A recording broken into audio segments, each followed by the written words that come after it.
जय श्री राम। अब हम लोग अब तक समझे कि राम क्या है। राम समस्त ब्रह्मांड के स्वयं ब्रह्म हैं, सबके स्वामी हैं। राम ही ओम हैं। और आगे हम लोग देखें कि रामायण, राम का अयन, राम की यात्रा, राम का जीवन यात्रा। राम भगवान ब्रह्म मानव तन में आकर क्यों आए, इस पर भी चर्चा होगी। लेकिन मानव तन में आकर जिन मर्यादाओं को उन्होंने स्थापित किया, उनकी जो पूरी जीवन यात्रा है वह रामायण है। संस्कृत में रामायणम आदि कवि वाल्मीकि जी के द्वारा लिखा गया और बाबा रामचरितमानस लिखे, जिसका अर्थ हो गया राम प्लस चरित प्लस मानस।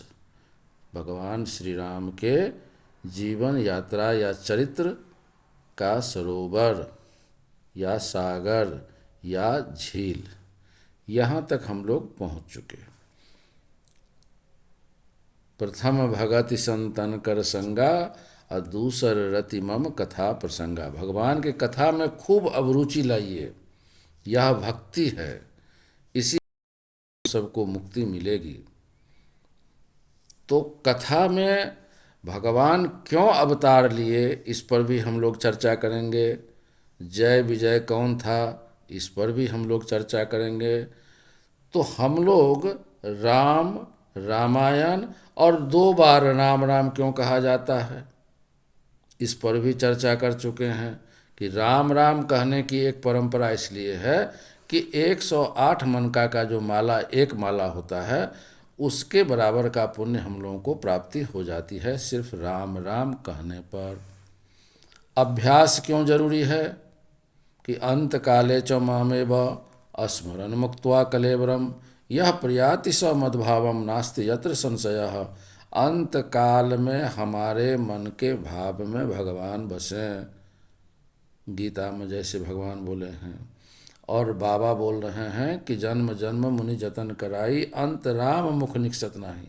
अंत काल में अगर हमारे मन में भाव आ जाए भगवान का, तो हमें मुक्ति मिल ही जाएगी। और यही अल्टीमेट एम है मानव तन प्राप्त करने का।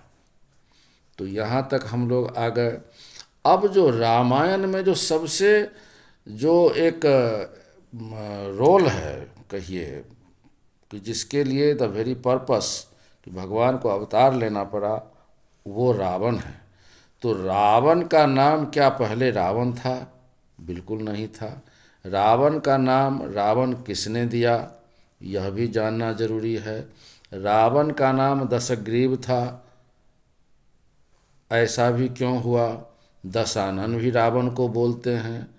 तो इस तरह से हम लोग भगवान के कथा में इतनी अभिरुचि से लेंगे, आगे बढ़ेंगे कि हरी कथा ही कथा बाकी सब व्यथा। इतनी आनंद से हम लोग भगवान की कथा करेंगे। रामावतार क्यों हुआ, सारी चर्चा होगी और रामायण में घुस जाएंगे। क्योंकि 800 साल के बाद भगवान श्री राम, जो हम सब के आत्मा हैं, परमात्मा हैं, चेतना है, उनका मंदिर तो बन गया है, मूर्ति में प्राण प्रतिष्ठा 22 जनवरी को होने वाली है।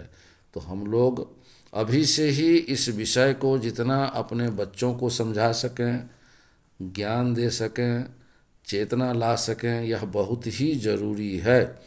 क्योंकि हम सब आध्यात्मिक चेतना के बिना बिल्कुल नर नहीं रहेंगे, पशु नराधन हो जाएंगे, मृतक समान हो जाएंगे।